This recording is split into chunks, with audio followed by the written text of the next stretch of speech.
FanFic Critic. I read it, you listen. Well, today's going to be a first for me because I'm going to be reviewing a fanfic for the Hunchback of Notre Dame.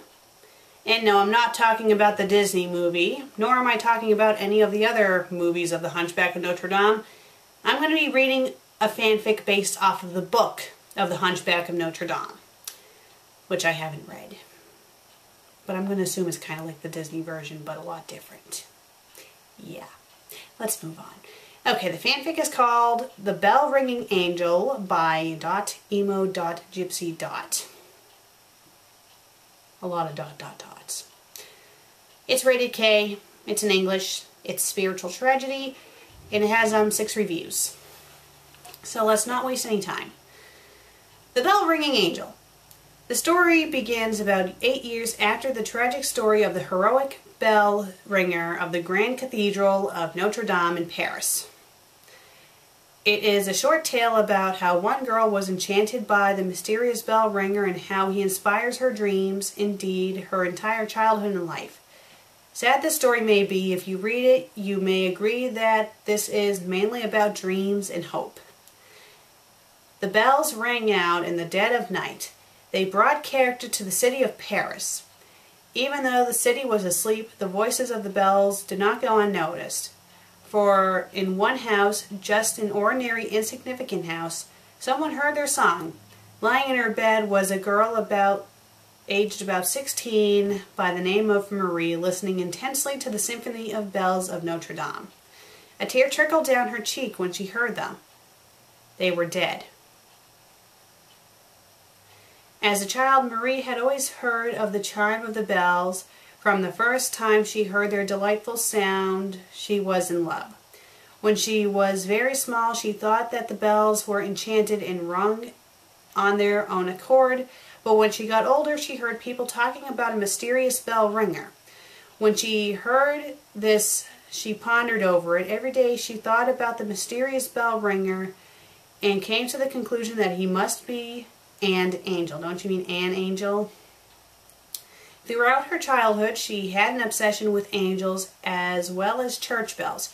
She would dream about the bell tower looked inside, or how about say she would dream about how the bell tower looked inside. She knew that she was blessed to be named after one of the bells in the tower. To her, the bell tower of Notre Dame was a magical kingdom ruled over by a kind angel and an emperor in one. Every night she dreamed about the bells and listened to their chorus as she drifted off to sleep. However, all this ended when she was 7. Her parents announced that they had decided to move out of Paris for 9 years. When Marie heard this news, she was devastated. It was as if her entire world was falling apart before her very eyes. She would never forget the day the carriage began taking her away from where she had lived her entire life.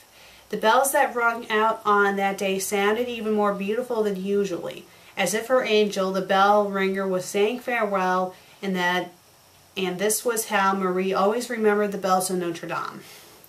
In her years away from Paris, Marie grew up. The transformation was so gradual that she did not realize until she returned to Paris. In the years, uncapitalize the T and the, she had been away, her beliefs regarding the bell ringer had changed. At the age of 12, she had stopped believing that he was an angel. She decided that he was a person. However, she concluded that he was a person better than most, more interesting, stronger, and braver. He was her hero, her knight in shining armor, and he was real. On her 13th birthday, she promised herself that when she got to Paris, she would go to Notre Dame and meet the bell ringer. A few days after her 16th birthday, with high spirits, she set off to Paris to meet the man who had inspired her childhood. So many thoughts, memories, and feelings penetrated the soul of Marie and uplifted her soul. So many hopes, indeed.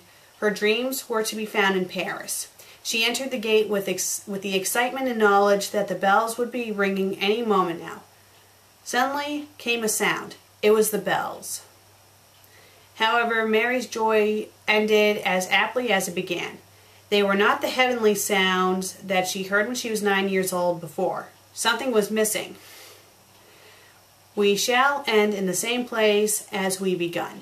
Marie sat up remembering what she had heard that day about the fate of the tragic bell ringer of Notre Dame. The truth was plain and simple. He had disappeared without a trace for several years until they found what was assumed to be a skeleton of him. The person whom she had spent her entire life seeking, who she had aspired to meet, was now dead, gone forever. Although she did not know him properly or even met him, there was a void in her heart. Getting up from her bed, she threw open the window and gazed out to Notre Dame and whispered the magic words of her childhood and her entire life. Quasimodo. That's the end. Now, I'm not familiar with the book for the Hunchback of Notre Dame, so can't really judge this story on if, it was true to the book or not, but from what I read from this story, it was decent. I liked it. Had a little typos here and there, but it was a decent story. A little confusing at parts, but it served its purpose. And that's all I really have to say. Well, I'm the Fanfic Critic. I read it, you listen, and I'm going to go watch The Hunchback of Notre Dame.